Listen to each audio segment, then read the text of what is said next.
Tewasnya Kepala Biro Politik Hamas Ismail Haniyeh di Teheran, Iran, Rabu 31 Juli 2024 dini hari menimbulkan kekhawatiran bakal terjadi eskalasi konflik di Timur Tengah. Berbagai tuduhan sudah pasti mengarah kepada Israel sebagai pelaku pembunuhan pejabat penting Hamas itu. Sejak Hamas berdiri sebagai organisasi perlawanan terhadap pendudukan Israel pada 1987, Israel punya ambisi menunjukkan ke dunia bahwa mereka dapat mengalahkan siapa saja, di mana saja, dengan cara apa saja. Bertahun-tahun sudah mereka membunuh dan mencoba membunuh para pemimpin dan tokoh penting Hamas. Siapa saja?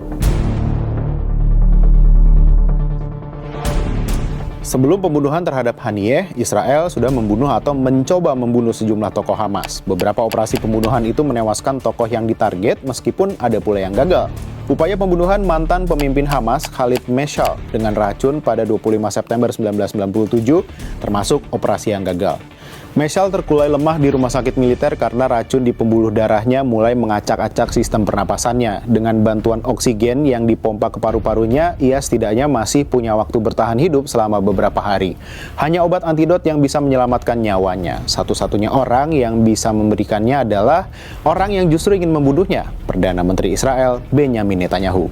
Majalah Time pada 2014 melaporkan agen Mossad yang menyemprotkan racun ke telinga pemimpin Hamas itu di jalanan kota Amman, Yordania ternyata tertangkap. Raja Yordania Hussein berjanji akan mengadili agen Mossad itu jika Meshal tewas. Agen itu terancam dieksekusi jika dia terbukti bersalah.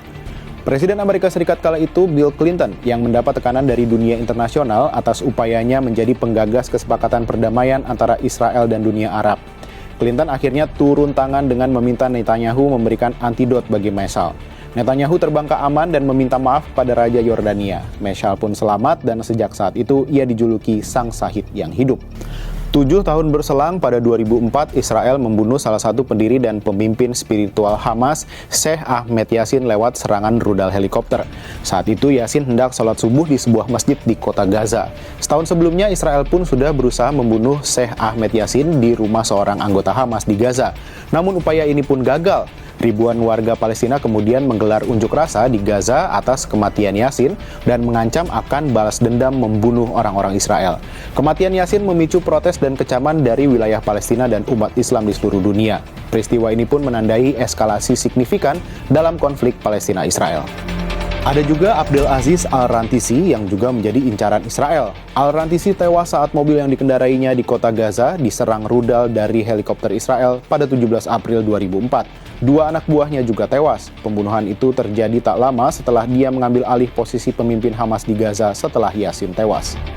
Orang nomor 2 di sayap militer Hamas, Adnan Al-Ghoul, yang dikenal sebagai Bapak Roket Qassam, juga tewas dalam serangan udara Israel di kota Gaza pada 21 Oktober 2004.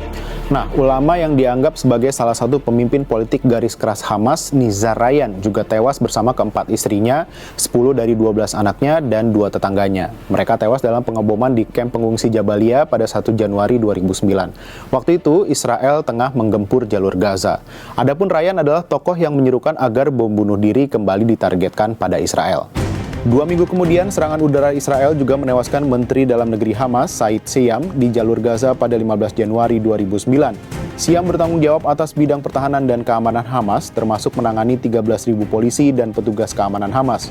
Berikutnya, serangan drone Israel merenggut nyawa Wakil Kepala Hamas Saleh Al-Aruri di Beirut, Lebanon pada 2 Januari 2024. Aruri dikenal sebagai pendiri sayap militer Hamas, Brigade Qassam. Pemimpin terakhir yang dibunuh Israel adalah Ismail Haniyeh. Dia dibunuh di Teheran, Iran. Garda Revolusi Iran mengonfirmasi kematian Haniyeh beberapa jam setelah dia menghadiri upacara pelantikan Presiden Iran, Masoud Pezeshkian. Apakah ada target Israel berikutnya? Tentu saja kita berharap perdamaian segera tercipta agar tidak ada lagi target-target serupa kisah tadi.